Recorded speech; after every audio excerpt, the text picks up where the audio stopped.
Gold, silver almost always goes up when unemployment's going up. It's doing that. It almost always goes up when the stock market goes down, and that's what it's doing. So the question is, where do those trends end?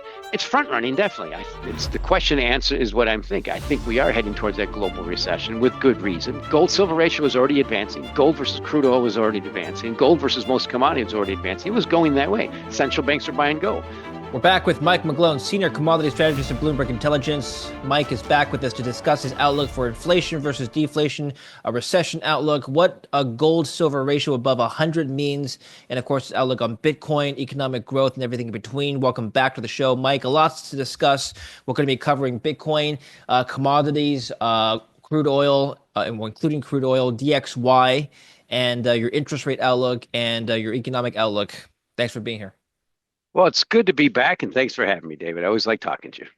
Me as well, and our audience really appreciates your insights. People can check out Mike's last interview with me, linked down below. You were calling for, let's start with inflation versus deflation. You've been calling for deflation, and I think the theme now is, correct me if I'm wrong, higher inflation expectations at least. And I'm wondering if, first of all, that's true, whether or not the market is pricing in higher inflation expectations. Certainly, that's one narrative for why the 10-year yield has been spiking. And if that is the case, is that a short-lived expectation, Mike? You got it. You got it. That's what I love about you, David. Something you definitely know the answers to a lot of questions you ask, particularly from my standpoint. It's short term. The majority of inflation in this country is services, according to my economist, Anna Wong. And this is short-term stuff. If you take the example of, let's just take a house. If it goes from 200 to 400, that's inflation. Going back to 300, that's deflation. And we're just doing that with some goods. I mean, your G.I. Joe with the Kung Fu grip for Christmas might be a little more expensive, but and Christmas lights and stuff like that. But the macro bottom line is it reminds me very much of what happened in 2008. It was July, but once that average price of gasoline in this country got above $4 a gallon, that helped shut off what was already being shut off, and that was consumer spending.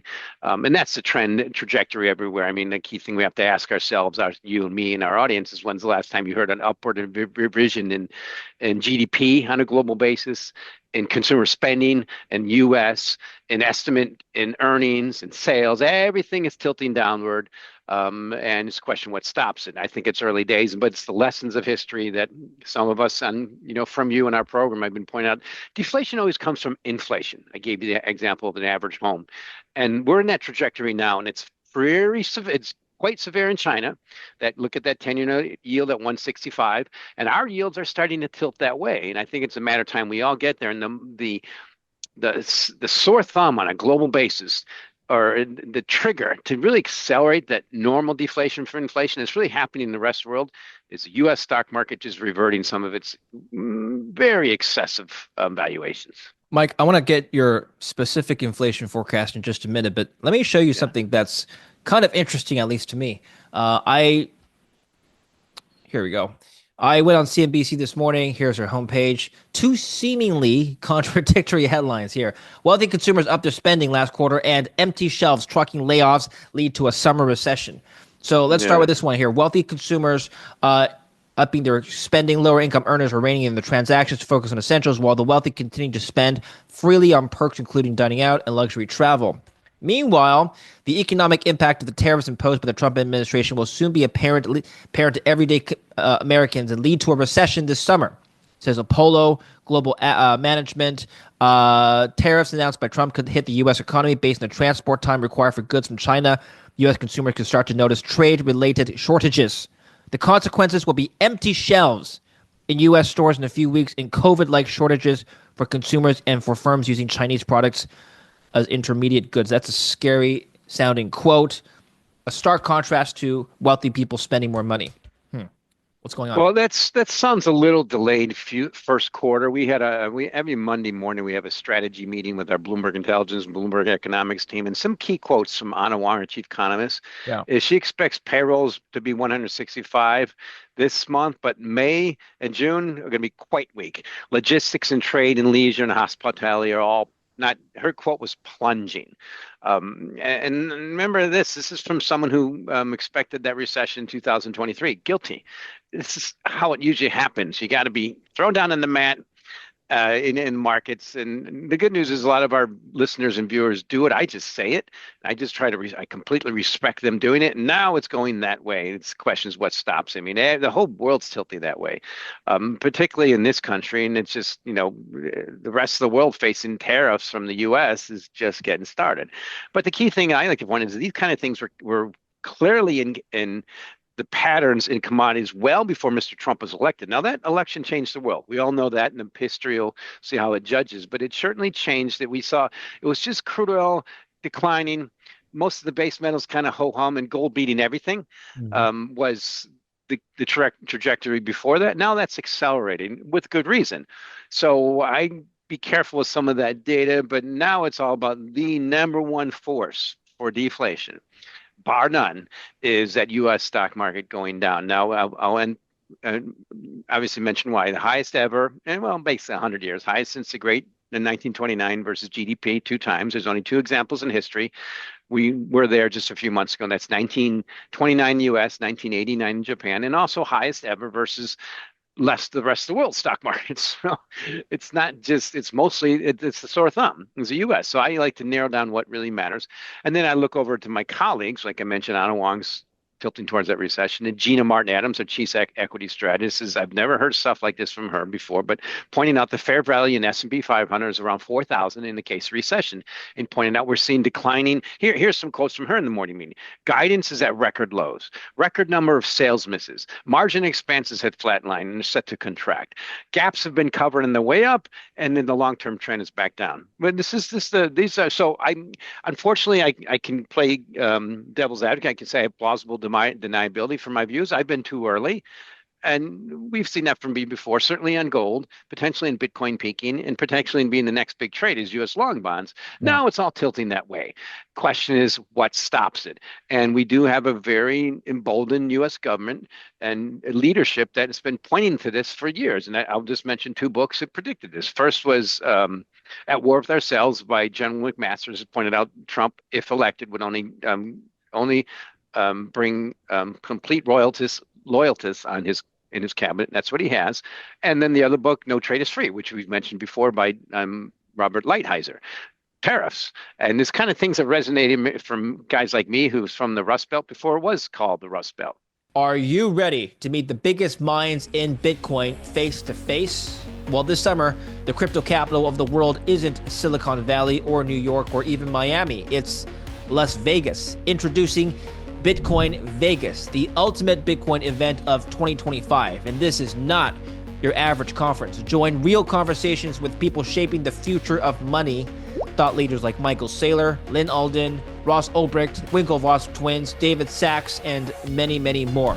Whether you're a hodler, builder, or just Bitcoin curious, BTC Vegas is where ideas ignite, partnerships form, and conviction grows in the space. Tickets are going fast. So lock in your spot today using my link down below or scan the QR code here. You'll get a 10% discount. Get it before tickets are sold out completely. We'll see you in Vegas. Speaking of the markets, so you're right. This is markets are kind of waiting today. We're speaking on Monday. This is from Bloomberg. Selling in big tech drag down stocks at the start of a busy week. While the S&P is kind of flat today, the Nasdaq is down about 0.5%. So we can take a look at some of the market action as being kind of transitory, shall we speak. It's kind of waiting. What is the market waiting for next? What is the next big data release or economic news that investors should be paying attention to and watching for? But the key thing this week is going to be unemployment number, which we do expect to be 4.2%. Anna Wong expect to be 5% next year. The bottom line is, you look at that chart, it looks like a bull flag. It looks like it's heading to 6%. Historically, it's always gone to 6% after bonding as low as it was last year, around 3.2 or so. So unemployment's, but those are such lagging and things. And I think they're a matter of time that we get there. There you go. See, there's your chart. To me, it's markets that matter. And the key thing, it's become on a global basis, it's become somewhat prudent from a money management standpoint to sell risk assets in the U.S., to sell U.S. stocks. Why? Because first of all, you're way overweighted. if you haven't done much in the last few years. Because one thing I like to look at is that chart of the S&P 500 divided by the MSCI ex-US index. From 1968 to 2013, it was basically 1 to 1. And poof, it pops up to almost 3 to 1. It just went way too much in the last decade. At the same time, it pulled along the dollar. Cryptocurrencies are all part of that. And now it's reverting lower. You have to ask yourself, is what's going to take for that reversion process to stop? I think it's got the best catalyst I've ever heard of to just continue reverting lower. And remember what's happened in this, most notably in this country for the last decades, at least 50 years, is the process of profit maximization. When you're having the world's demand pull economy and you have zero tariffs, of course, the rest of the world's going to be predators and find ways to sell to you. And they did. And what did the U.S. businesses do? They found ways to maximize profits by offshoring. Flip the switch.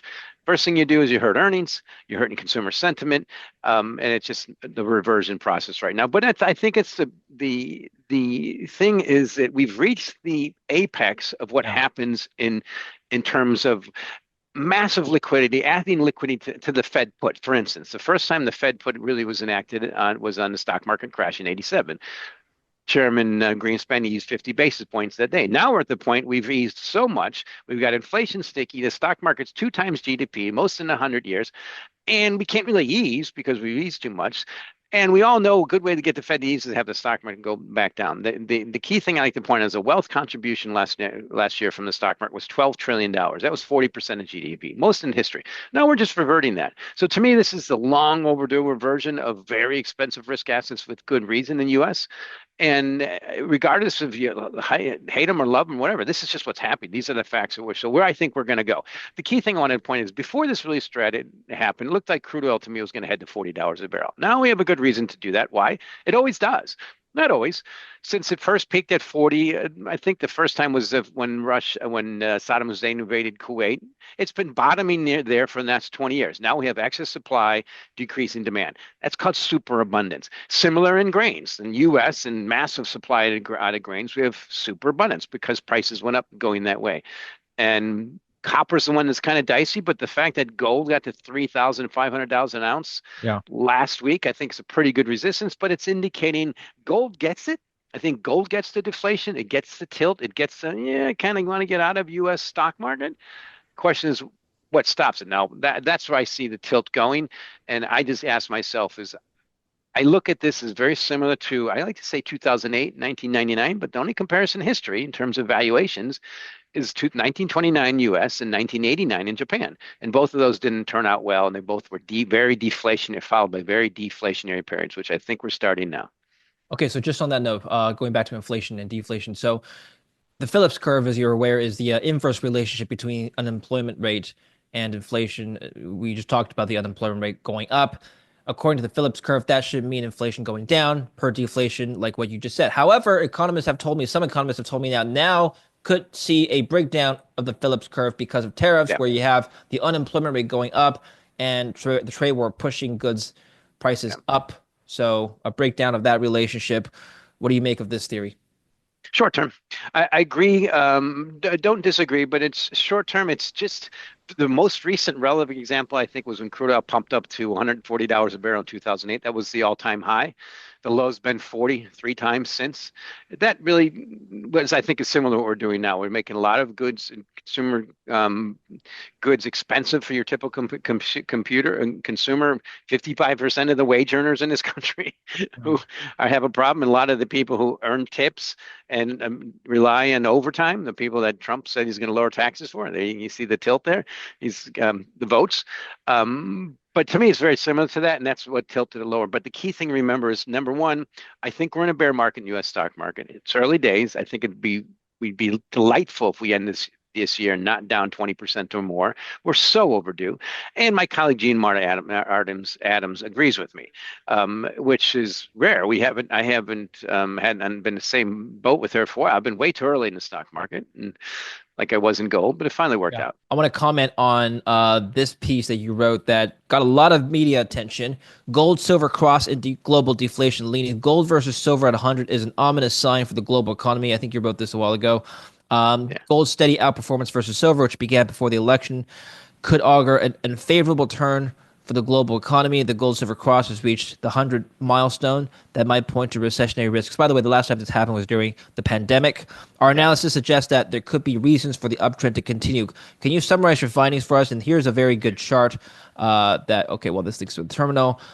If we could just zoom in here, you can see that the gold silver cross, like I said, Yeah. above 100. Last time it happened was during this pandemic, and every time we've seen a major spike, it's at the onset of a recession.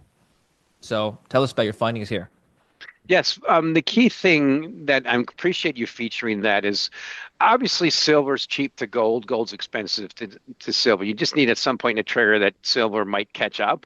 Um, but the bottom line on that chart is what you see in that top line, and that I mentioned earlier. It's the S&P 500 divided by the MSCI US index. It's the most ever because our data only goes back to 1968, but you can probably extrapolate back a century easy if you use US GDP as an example. It's just starting to revert, and it looks like it's just breaking that trend line from the bottom in 2009.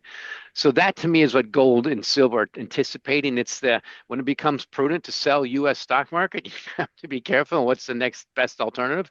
Gold and treasury bonds. Well, treasury bonds have had their issues, but gold. So now it's about what stops that. So to me, this is gold kind of front running what it's seen happening in the U.S. recession.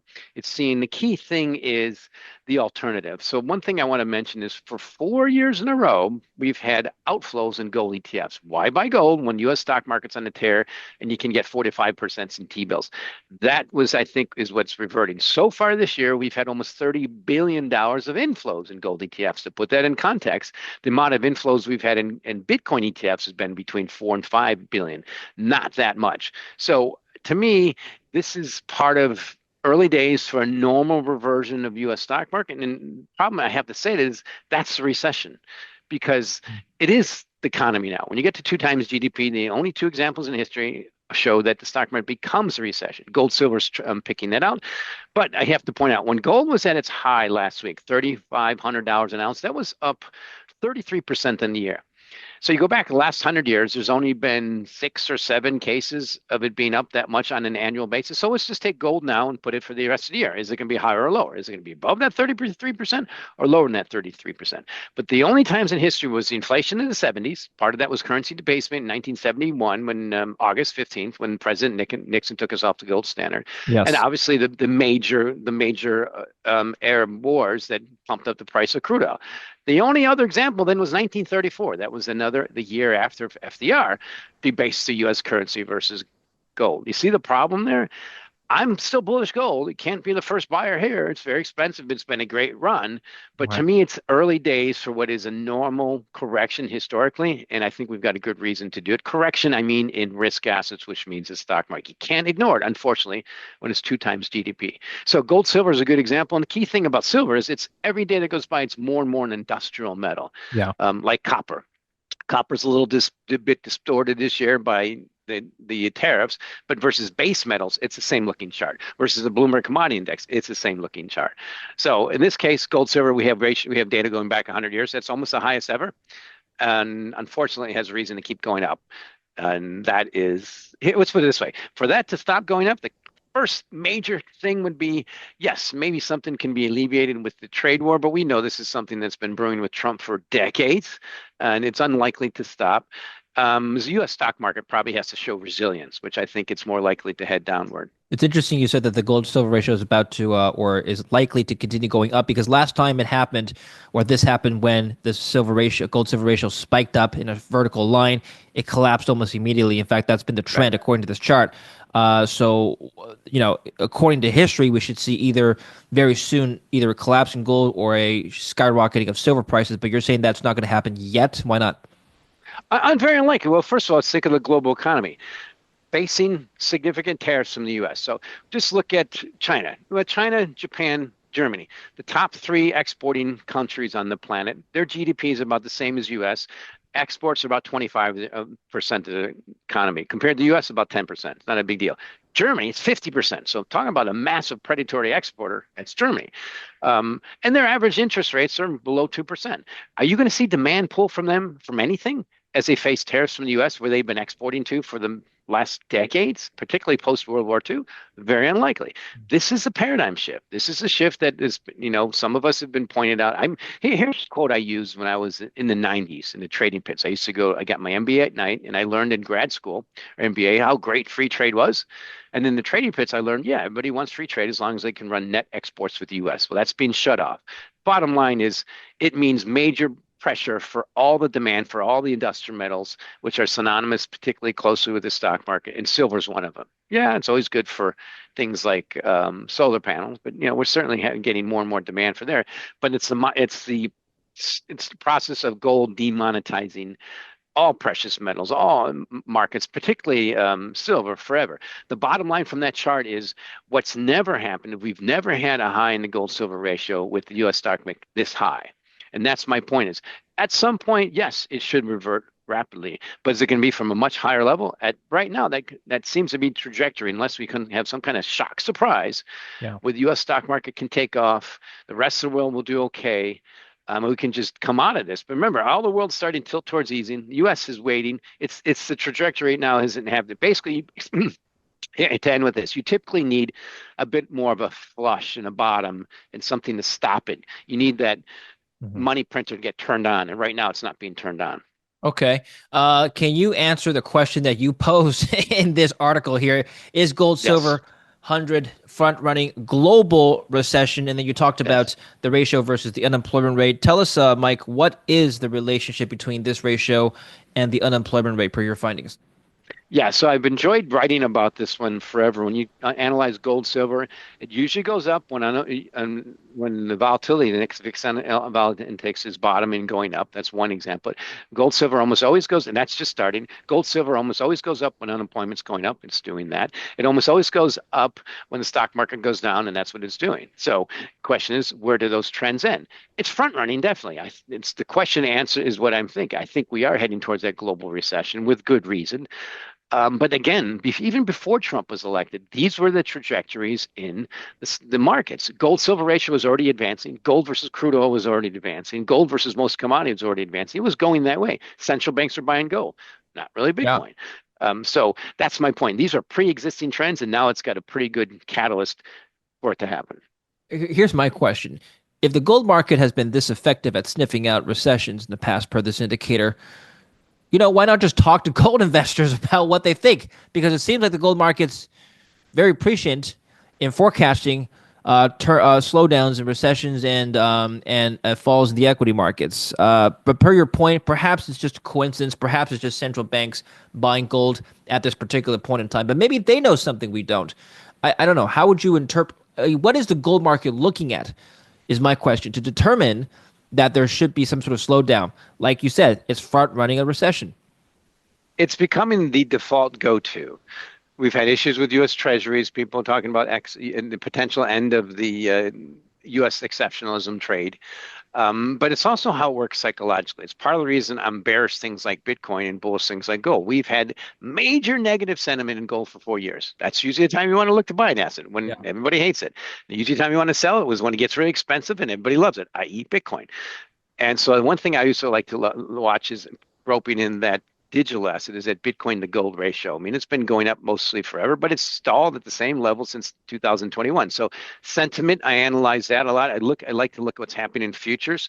Um, and it's a key thing I also like to mention is that those 4 years of people say, I don't care about gold. And historically, me being in gold space for decades, is people say, well, why should I buy gold when I can get a return in the Nasdaq? That's what I think the sentiment's shifting, and you're seeing it in gold. The problem is it's moved too far, and now I don't know anybody who's not bullish gold. So it's a little bit pricey, but bigger picture, it's what's going to matter by the end of the year. And the way I like to put it is this way: this is a year where volatility, the VIX volatility index bottom at basically about a 6-year low last year. It's on a 200-day basis. It's obviously going up now. And we're tilting over, I think, much away from a buy and hold risk assets market to a much more of a tactically trading market. So on the year, gold's up about 28%, Yeah. Bitcoin's essentially unchanged, and the S&P 500 is down about 6%. I just expect that, sure, this if it's a bear market, which I think it is, I expect potentially a lot of volatility in that, a lot of it hopium, a lot of false expectations for the old days to go back. But by the end of the year, and as we tilt lower, to that trend to continue, i.e., gold outperforming most assets and things highly in risk assets, particularly highly speculative risk assets like Bitcoin, to continue lower. Well, this is the gold Bitcoin chart. Like you said, gold up 28%, Bitcoin slightly down, kind of flat. I'd like to draw your attention to first this part of the chart here from February 25th, or the beginning of February to early April, when the two assets have diverged. Gold has gone up while Bitcoin has trended down. This divergence stopped around the beginning of April after Liberation Day, when you see both gold and Bitcoin moving up in the same direction. Not so stocks. Bitcoin and the NASDAQ have historically had a close correlation, but ever since the beginning of April, which is 3.5 weeks ago, we've seen gold and silver move in the same direction. I know a lot of this has to do with the DXY just going down, but is that the only narrative here? On that day that everything bottomed was the day that the VIX peaked at 60. That's also the same day that Bitcoin bottomed around 75,000, the S&P bottomed around 5,000, and the 10-year note yield bottomed around 4%. Poof, they all go right back up. The fastest horse in the race is Bitcoin. Gold had a short-term dip there because of margin calls, but it's been the enduring recovery. And that's my point. On the year, it's up 25%. Bitcoin's unchanged. The thing is, let's be careful about being fooled by randomness. What I hear from Bitcoin people is they think it's shifting more to a digital version of gold and it's going to do better if the US stock market goes down. I'm like, well, good luck with that. It never has done that. It usually goes down, drops with stocks, particularly when it has 14 million cryptocurrencies that are dependent on it going up, something I've really never seen before. So, but I do like to say we've reached a point in time now. It's to invest in gold without some Bitcoin in that space, I think is somewhat missing out what's really happening. But there's times to be overweight the risk off asset, which is gold, and underweight the risk on asset, which is Bitcoin, which I think is one of those times. And I don't see why I should change. So here's my trading thought for the year. So Yeah. Bitcoin bottom around 75,000. It's bumped up to unchanged on the year. I think the first thought is, as a next trader, okay, look to sell it, make it proof strength, make it, see if it can stay up on the year by the end of this week. Can it stay above 95,000? And if it does, it might be showing that what people are saying about it. But I still think it's the first chance to sell it, a highly volatile risk asset in a year that's probably most likely to see the stock market down. Now, if it's been a great leading indicator because when it went up and then the stock market followed. But I think that's the thing to remember. Here's the key thing I want to point out is this was the first cryptocurrency. The average cryptocurrency index is down about 20% this year. Yeah. Ethereum's down 50%. That's number two. I Mhm. expect those trends to continue as we take wealth out of the system. And the only these things were able to get very expensive, and they still are because we created this massive wealth machine with stock market cap to GDP. That's what I think gold is becoming a default go-to. But here's what I'll end with. If you measure gold versus S&P 500, it's just bumping up to a good resistance, a 10-year resistance. It just got too cheap versus S&P 500. Now it's bumping up to good resistance and might hold for a while. But if you take it versus U.S. bond market, the U.S. bond market is the cheapest in our data going back about 35 years. Treasuries, U.S. Treasuries. So to me, if I'm right about this trade being deflation from the inflation, which all the rules of history prove, the next big trade will like be U.S. Treasury bonds. I've been saying that for 2 years. I've been wrong. But maybe gold getting to near 35,000 is a sign that's a bit rich. If Bitcoin rolls over and the stock market rolls over, the next big trade is that deflation from the inflation that leaves U.S. Treasuries at 421 10-year note way high versus China at 165. And I've seen this before in Japan. When Japan, we had that big bond rally in the 90s and then took a little time and everything followed. Of the assets that we've spoken about so far, gold, Bitcoin, and the S&P. Let's just take the S&P 500 as a proxy for stocks. Which of these are you most bullish on for the remainder of the year and least bullish on?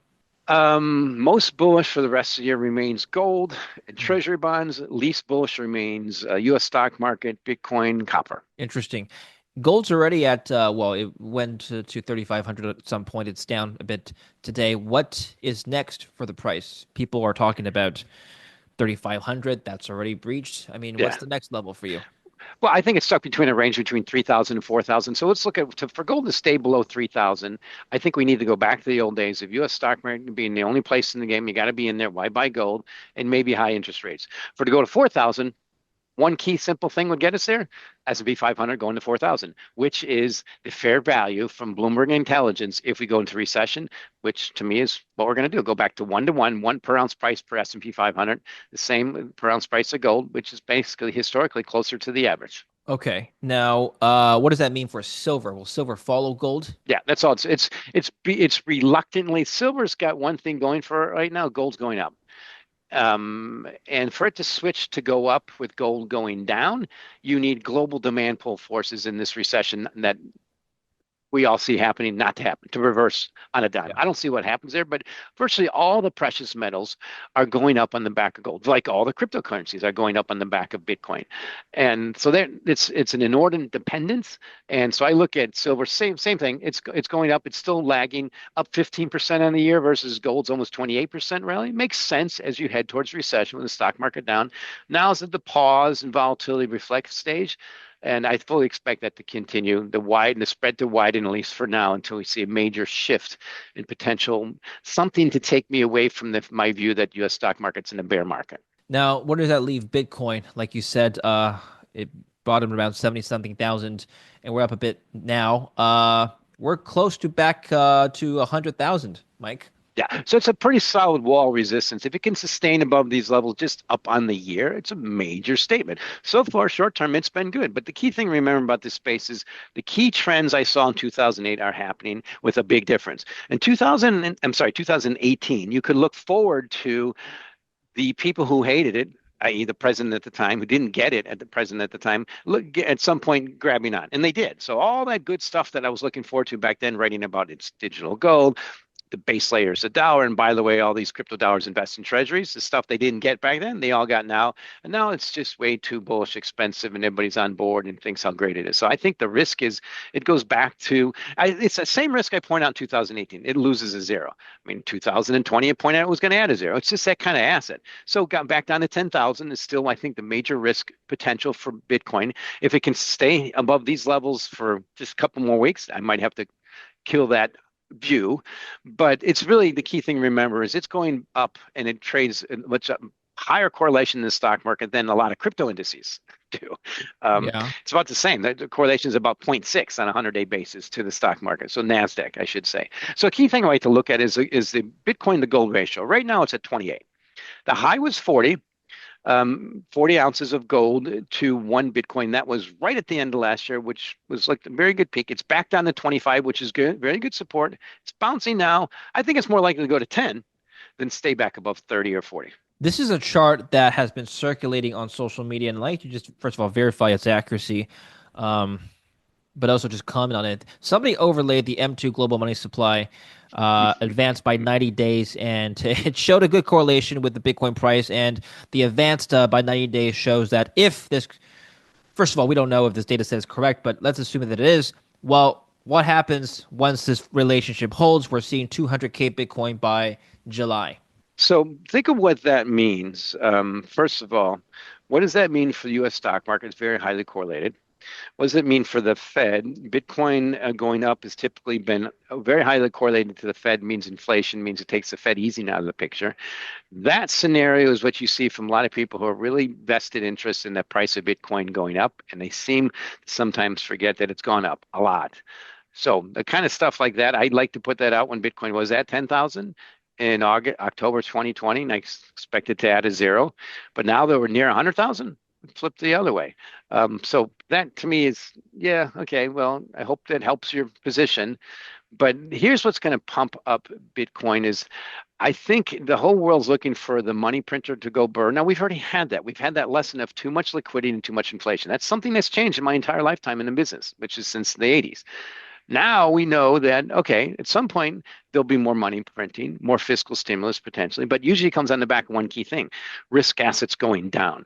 I.e., one good example is 1933. Why did we debase versus gold? Because those after risk assets went down, FDR took us off the gold standard, and poof, everything was good, right back up to inflation. But you had to get to the deflation first. Right now, we're tilting towards that deflationary period. So my point is that might work after everything goes down, Bitcoin goes down with it, and then it goes back up. Maybe. But right now to go straight up, it'd be very rare for that to happen without other assets falling, which is the history of Bitcoin, unless it's different this time. And I think the counter asset to this we have to discuss is, and let's finish off here, the Dollar. DXY. Yeah, the dollar falling is has been one of the factors perhaps for gold's rise and arguably Bitcoin's as Yeah. well. Let's comment on this. What's the trend for the dollar going forward? It's simple. The Dow, according to the lesson my colleague Gina Martin Idams taught me, if you want to look at the Dow since 2019, if you overlay it with the U.S. stock market divided by the rest of the world, it's the same chart. It has same chart syndrome with the U.S. stock market. And what you're seeing there is part of what happens when you buy a risk asset. If you buy Bitcoin, if you buy the Dow, if you buy the stock market, if you buy cryptos, they're all the same. I mean, in your value at risk model, they're all been going up together and all been going down together. Now there's going to be randomness in that, of course, but that to me is that chart is sure the Dow is probably getting to decent support for now. I think in the big picture it's fine, but how are you measuring? That's DXY against the euro against DXY. That's against European currencies. If you use a trade weighted broad dollar, that Yeah. includes China and its main trade partners. But it's the key thing to remember about the dollar. It's the same trade as U.S. stock market versus the rest of the world. So if the U.S. stock market goes down, and the key thing is happening is it's become prudent for a lot of the rest of the world, even for U.S. investors, to sell dollar-based assets and buy something else because it's just got too expensive. U.S. assets just got too expensive. Okay, and then finally, before we go, sorry, there's one more asset we have to discuss before we go is crude oil. I mentioned in the beginning, Yeah. not doing well in 2025, kind of mirroring risk assets. Is this a signal, another signal for global growth for you, Mike? Oh yeah, crude oil. But I've been, I've been quoted as the notable bear in crude oil for 2 years, partly because just watching the supply demand cycles within a paradigm shift in the world shifting away from crude oil. I mean, just the fact that my plug-in hybrid EV is 11 years old, and you can get a car like that at half the price with double the efficiency from China shows you what's happening. And as with drilling technology just goes off the charts, just the exports from U.S. and Canada are running 6 million barrels a day. In Yeah. 2008, we were net importers of 10 million barrels a day. At the same time, China demand is declining. Crude oil is going to $40 a barrel. I think it's a matter of time. Word, I've been wow. people have heard it from me from years. Now they're starting to believe it. And I had to be called an idiot first. I just point out this is what's going to happen in this space. First of all, because it always has, at least for the last 20 years. But now it's heading that paradigm shift of technology moving so fast. And I like to point out there's nothing like invention to really incentivize or necessity to incentivize invention. And Russia's invasion of Ukraine, I viewed as much more incentive to create alternative sources to bring on more supply to curtail demand than Saddam Hussein's invasion in Kuwait. That pumped up crude oil to 40, and it didn't drop. It was 1990. It didn't drop till 10 in 1996. I think 10.40 is the new 10. So here's a key fact I like to point out about crude oil. The break-even costs in the U.S., absolute break-even is around $50 a barrel, according to Bloomberg New Energy Finance. So you got to basically get below that price to shut off those excesses of supply and demand. Typically, that's been 40. And that break-even cost has been declining because of rapidly advancing technology. Sure, things have gone up, but drilling technology. At the same time, demand's declining in China, and 50% of sales are BYDs, and most of the rest of the world has to have major exports. Certainly, in energy, the automotive producers like Europe and Japan and us have to put major tariffs on those BYDs because they're so good and cheap. See where that's going? Yeah. Technology is making crude oil go lower. So to me, that's part of the deflationary bent. But again, that price right now, $62 a barrel, I think was first traded in 2005. And how much has inflation in the stock market gone up since then? Remember, crude oil is a significant deflating asset. Humans create more with less and use less of it every day. And it's being replaced by technology like my electric car and my electric bike. Those are technology is that's proliferating rapidly. So here's my numbers. It might get to 70, some kind of shock. The U.S. is starting to buy back the SPR. That was Strategic Petroleum Reserve. That was one of the best trades in history. Sold most of it around 100, buying it back below, potentially down to 40. It's a good trade. Don't really need it anymore. That's the key thing. Remember about that. It started in 1974 by President Ford to cover 90 days of net imports. Well, Yeah. shoot, 90 days of net exports are a pretty big number now. It's all exports from this country. So, key thing is the world's changed. Crude oil is a deflating asset price. And the producers might do well, but that's why I always tilt back to gold. It's the only major commodity that really goes up and stays up over time, particularly on a total return basis. Excellent. Mike, appreciate your insights. We ran through the entire gamut of the commodities complex, so thank you very much for your analysis. Tell us where we can find you and follow your work. On your show, thank you for that. I'm on Bloomberg Terminal, on Twitter at Mike McGlone 11, and on LinkedIn, Mike McGlone, Senior Commodity Strategist at Bloomberg. And thank you, David, for having me. I enjoyed the discourse and the conversation. Well, we appreciate you coming back on the show. Thank you very much for being here and for lending your thoughts. And thank you for watching. Don't forget to like and subscribe. Follow Mike McGlone. The link's down below.